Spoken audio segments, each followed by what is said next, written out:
Have you ever felt nervous about walking your dog in your neighborhood? Have you ever felt unsure about what to do when someone comes and says, "Hey, can I say hi to your dog?" Or an off leash dog runs up to you? You're not alone. Today we're talking about defensive handling, how to advocate for your dog and navigate tricky situations with your pet with confidence.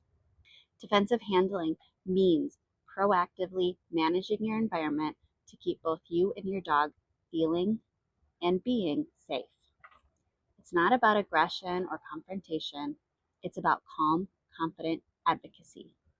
And it's about thinking and acting fast when needed. Whether your dog is fearful, excitable, or just prefers space, it's okay to set boundaries. Today, we're going to go over some physical tools that you can carry when you are out in the world with your dog to keep you safe, some cues and behaviors that will help you navigate situations with off-leash dogs and humans, and practicing these skills so that they are strong when you need to use them. A few essential cues that we're going to go over is a let's go or a U-turn, essentially a quick turn and move out of that situation as a handy escape maneuver. Body blocking, putting your body in between you and the oncoming trigger, whether it's a human or a dog or anything else. Teaching your dog behind or middle. So teaching them to walk behind your body or between your legs when needed. How to use your leash effectively. And advocacy phrases. It's important to practice saying, "No, my dog needs space. No, we're training. No, my dog bites." Whatever you need to get a person to walk away. So this is defensive handling. It is a must for everybody with a dog, whether your dog is shy, scared, or friendly. It doesn't matter. You need to be prepared when you're out in the world because stuff happens. There are a hell of a lot of irresponsible dog owners that let their dogs off leash, whether or not they have a solid recall, and those dogs will run up to you. And you need to know how to handle it so that your dog isn't spooked. She's been attacked twice by off-leash dogs. This wasn't here, this was in Washington, but it made her very apprehensive about dogs running up to her. It's likely something she's always gonna have. She trusts me to take care of it, so she's not going to lose it, but you can tell she tenses up and she is very uncomfortable. And most dogs are gonna be uncomfortable when something comes charging at them, just as we are. So we need to be prepared to help them out. In this course, we're gonna go over tools. I brought a few tools to show you, so actual physical tools that you can carry with you. We're gonna go over a bunch of different techniques to use and practice so that in the real moment, when it's happening, you know what to do instead of just freezing there and going, "Oh God, I don't know what to do." I've done that because in the moment it's scary, and if you haven't practiced it, you don't really know how to handle it because you're not thinking, you're reacting emotionally. So we gotta practice it. So we'll go over tools to start. Number one, I don't always carry this unless I'm on a long hike, but it's just a quick first aid kit in case something happens. It's definitely always in my car in case we need it, in case the worst happens.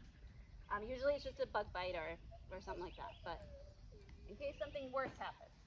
This is a tool that likely only professionals are going to have, but if you want to be extra safe, you can also carry it around in your car. It's a bite stick. It's really helpful if a dog sort of latches onto your dog's neck or other area. You can kind of stick this between their molars and turn, and that will unlock the lock. Dogs don't technically lock on, but that is what it feels like because their jaws are so strong. So this is the only thing that's going to work to actually get those off. There are other techniques that you've probably seen and read about, like sticking your finger up their butt or using the wheelbarrow technique. They're dangerous. You might get bit. So this is a safer option if you have to put your hands in there. Ideally, you use voice, you use spray, you use water, you use whatever you can to actually get them to disconnect. But if you can't, that's sort of a last ditch effort. Other tools. This is probably my favorite to carry because it's so easy. You've got an off-leash dog running at you. This isn't going to prevent them from attacking your dog if they're intent on it, but it'll give them pause. And if it's a fearful dog, they'll probably say, oh shit, I don't want to mess with that. And they'll book it in the other direction. So that's helpful. It gives you a little shield. Plus, if you get these quick release, it's quick and it's pop. So that you can kind of carry on your belt. I like to carry a walking stick as well, because that's another thing you can do to sort of wave.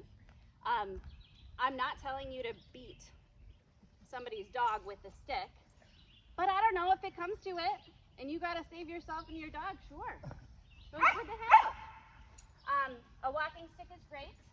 And then last but not least is sprays, whether it's noise or citronella spray.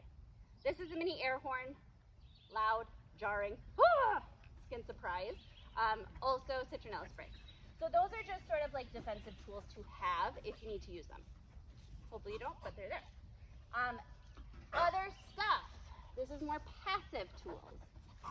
Muzzles tell the public, ooh, that dog might not be a dog I want to let my off-leash dog run at. So I think every dog should be muzzle trained in case they ever need it. So it's helpful to have something like this and just condition your dog to happily wear it if you need. Not everybody wants to put their dog in a muzzle, but it is an option. Also helpful if you've got a dog who eats everything that they see. There's that. There's also vests that say, I need space, bright yellow, bright orange. Your shirt can say something like, in training, back off, whatever. My dog doesn't want to say hi. That kind of stuff. So those are all things you can carry. Oh, and the last one is this. This is the easiest. If all else fails, if you can't grab anything else, grab an extra leash or a slip lead. If an off-leash dogs come running, you can go like this. This is probably my favorite method. You might whack them, but most likely they're going to see it and say, whoop, I better back off. So that's an option. You can tell that she has not been fazed by any of this. That is because I have worked with her to be comfortable with this stuff. Because if your dog has never seen you do that, and you do that in that moment, you're gonna have a bigger problem. Now you got two dogs that are freaking out, right? So you gotta get them really comfortable with it. So we're gonna practice some stuff. And let's start just by kind of checking in with our dogs and seeing where they're at cognitively, if they're able to focus. So one of the things that we do, she's ready. Lola says, I'm ready to party, guys. So one of the things that I do to kind of check in to see if my dog is here and present, I use a behavior that I know she responds to easily. Touch. She knows that behavior so well. So something easy, not something complicated, like, stand on your front two paws. Do something like name recognition, touch, sit, whatever. So go ahead and ask your dog for something.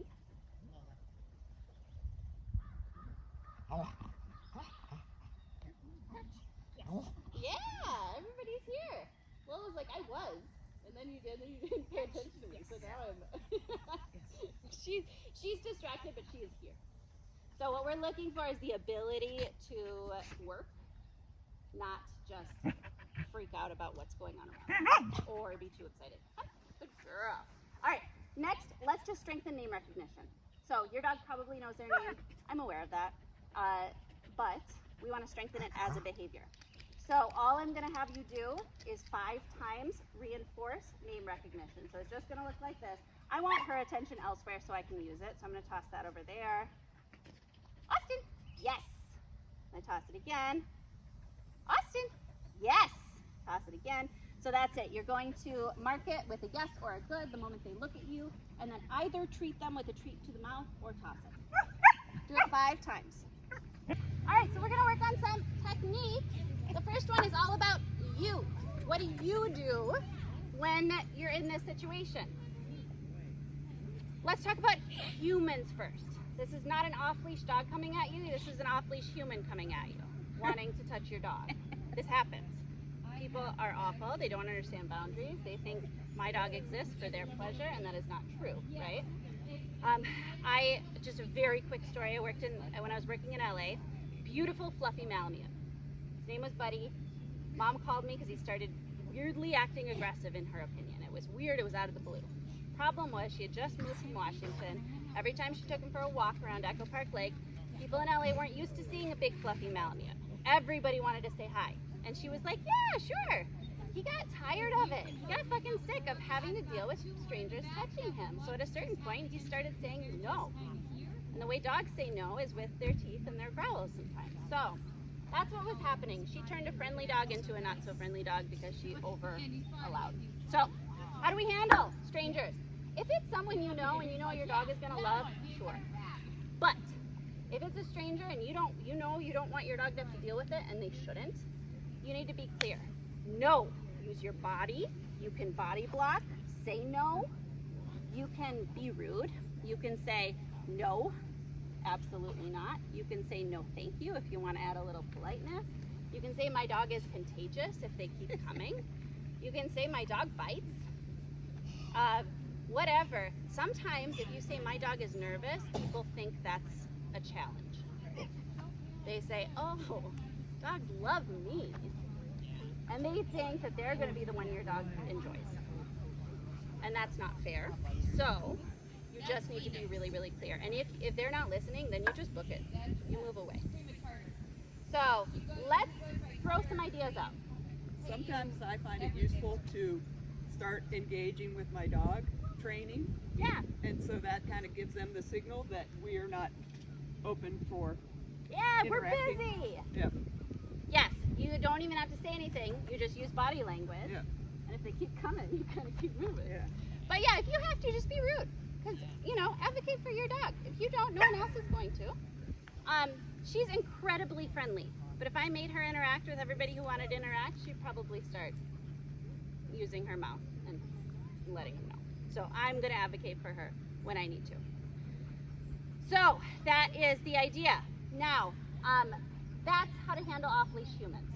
Dogs are a little harder, so that's what we're practicing. The techniques we're going to practice today are all about redirection and safety.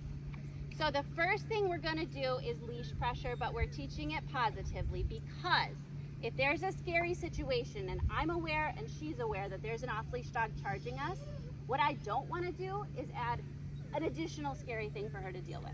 We just need to get the hell out of there, and I need to protect her. So one of the things that I want you guys to teach is pressure as a positive redirect, just kind of like how we were doing. I like to call this the A to B game. This is essentially we're getting from here to here, usually by changing direction. So it's going to be kind of a 180, and we're going to use the words, well, whatever words you want to use, but I'm going to say let's go. So the first thing that I'm going to do is choke up, because if I'm pulling from over here, she didn't do it, but what usually happens is opposition reflex. She's going to pull against me and it's not going to work. Now I'm in a tug of war in a really stressful situation. So that's not what I want.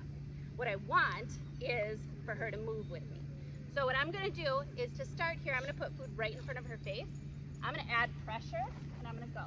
Now I'm releasing the treat. I'm going to do that one more time. I added solid, consistent pressure, and then I released as soon as she followed. We're going to do that again. Good. Now I'm going to add the cue. Let's go. Good.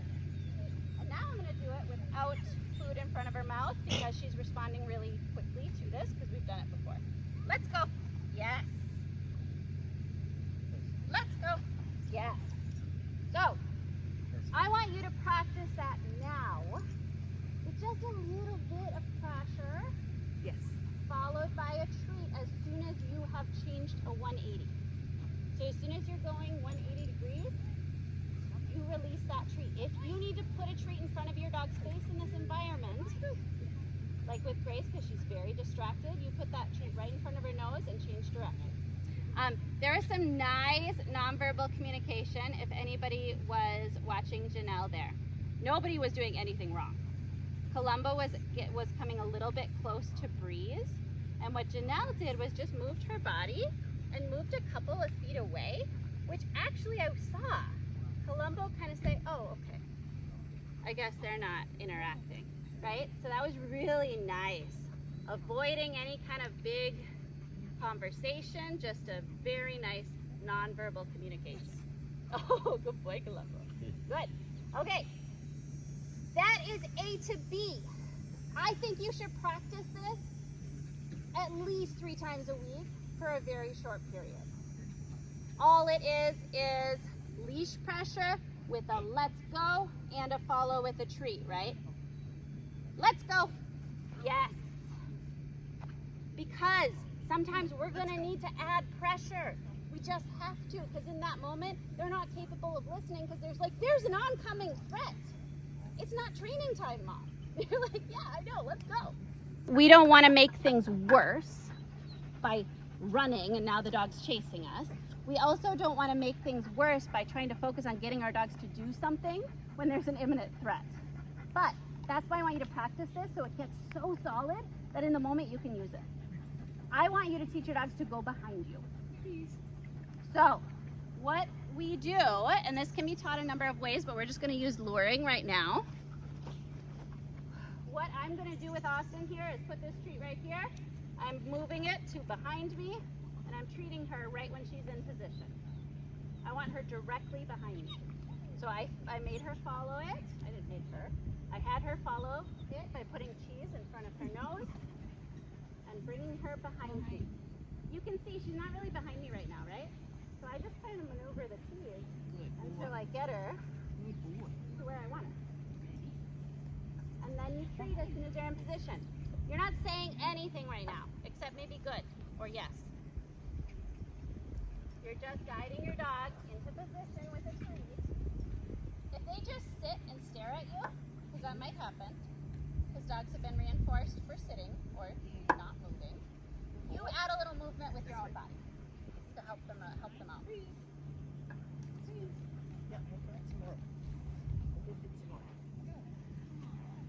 Pongo, I forgot how cute you are, buddy. Isn't he adorable? He's so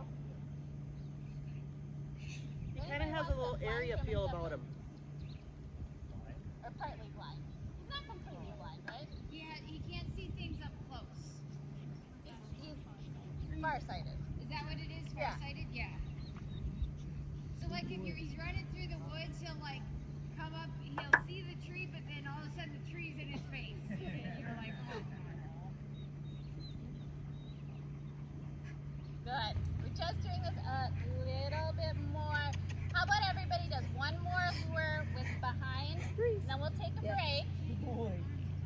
and then we'll come back and work on it without as much of a lure. Good boy. Behind. Good boy. Sit. Good boy. And then I want you to get your dogs into the shade, and I'm going to go get some water. The thing I want you to do, and this is going to sound a little silly, but I want to know from all of you, we don't have any children here, right? Only at heart. What do you say when you are freaked out or pissed off? Mine is usually the F word. I'm usually oh fuck. So, what comes out of your mouth? And maybe you don't know. Maybe it's shit. Maybe it's blah. Whatever. But you've got to get used to kind of what you do in those moments so we can teach your dog that when that happens, everything's still okay. Because what can happen is, and I've seen this, and I've actually done this, I'm panicking, and I'm increasing my own dog's panic because I've done something that my dog's not used to seeing me do, right? So let's play. Let's role play. So what I want you to do is act. This kind of practice and role playing with your dog is really useful because when you're presented with a threat, you may react by yelling or swearing or whatever. And it's going to be really important that your dog feels comfortable with you doing that so it doesn't escalate their fear. So one way to really practice this and, make it fun is to play this game with your dog at home. Go out in the yard, yell a swear word, bah! And then run, and then play. Depending on your dog's comfort level with loud noises or big movements, you may need to tone it down. But, practice this with them so that in the moment when it happens, when you scream SHIT, they're not going to freak out.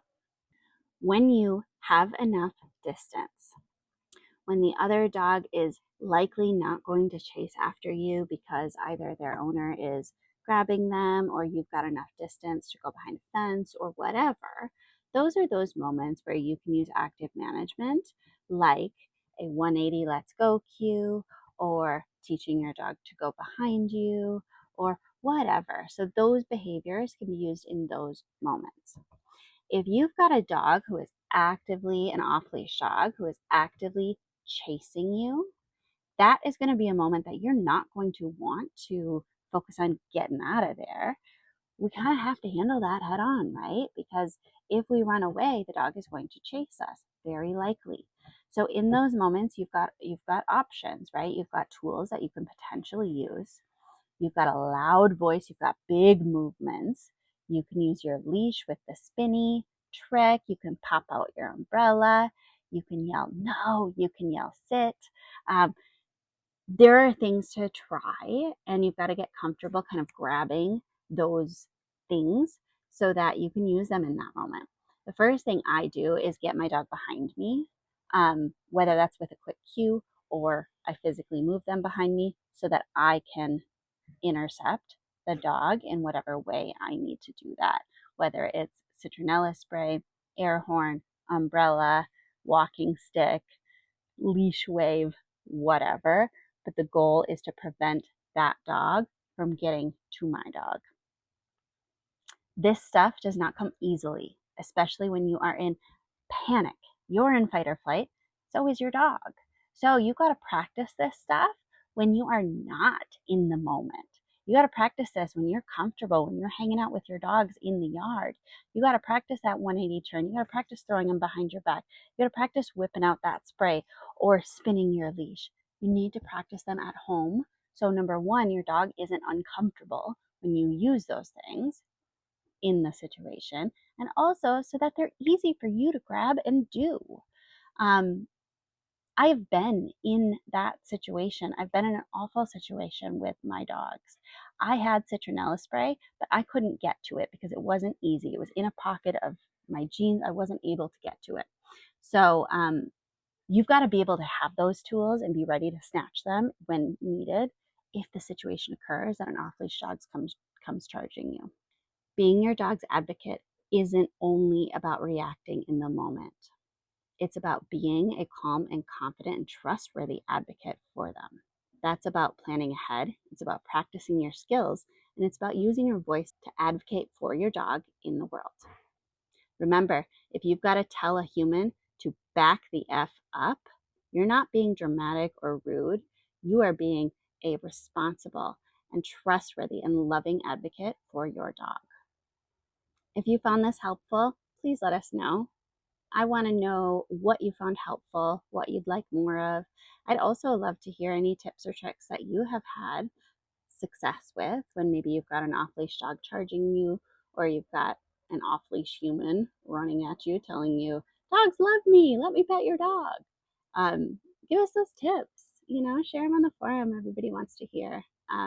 If you've got some pretty great gear that your dog wears that tells the world to back off, or maybe you have some gear that you wear, share it. Share the link. Tell us about it. Thanks for being a part of our community.